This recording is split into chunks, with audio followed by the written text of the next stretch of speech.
Paul Viollis is a law enforcement analyst and CEO of Viollis Group International. He joins me from New York. Paul, it seems vehicles, vans becoming the weapons of choice, regardless of what we know the motive is. We've seen it in Nice, we've seen it in New York, London, a number of other places. Is there a way to really stop this type of attack? You know, Asieh, the only way that we can really start to put our arms around this is to more closely regulate and follow when people are renting rental trucks. And I know that sounds absurd, and I know almost all our viewers right now are shaking their heads, but at the end of the day, this methodology is being emulated by people, whether they are directly or collaterally related to Islamic radicalists. They are emulating this methodology, and they're using it for mass murder. So the only thing that we can do is to find a common denominator in these crimes and to mitigate it preemptively, and that means to closely regulate when someone is renting these types of trucks.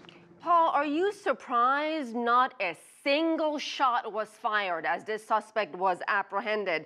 There's video from the scene showing Alec Manassian pointing an object at a Toronto police officer, even shouting, "Kill me." And it's remarkable how much restraint that officer showed, and he did not listen. You know what I have to say? That's probably the most poignant point I've heard the media make, and kudos to you for that. That shows tremendous restraint, wonderful training, spectacular police work on their part.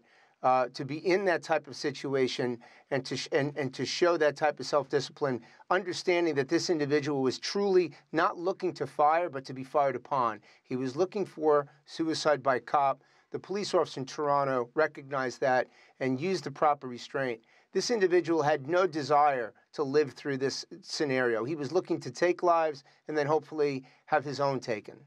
Would that scene have played out the same way in the streets of Washington, D.C., Baltimore, in, San Francisco?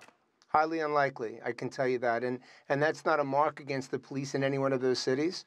I can just say that it's highly unlikely, given the rate of violent crime, which is so much more in the United States as compared to in Toronto and throughout Canada.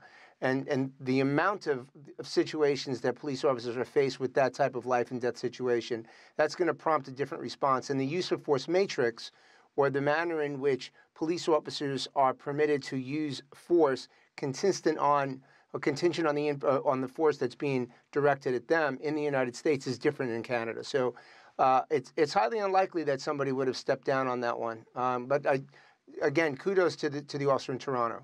Another thing I noticed that was slightly different from how law enforcement authorities handle these types of situations in the U.S. Normally, after an attack like this, it seems to me the Americans are very quick to say this was an act of this and this was not an act of that. And the Canadians were very careful not to call this an act of terrorism. Right, and you know what, I think it's also a reflection of the culture in Canada as opposed to the United States.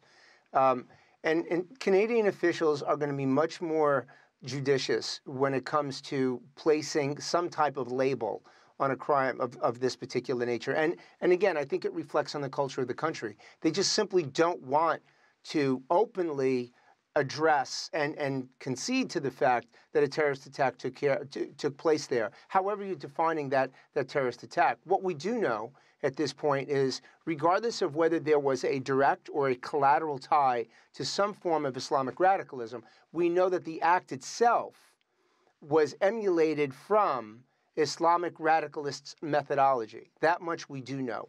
Whether or not a connection can be made to a group directly or indirectly, yet has to be seen. All right, we'll leave it there. Paul Viollis, thank you so much. Yes, ma'am.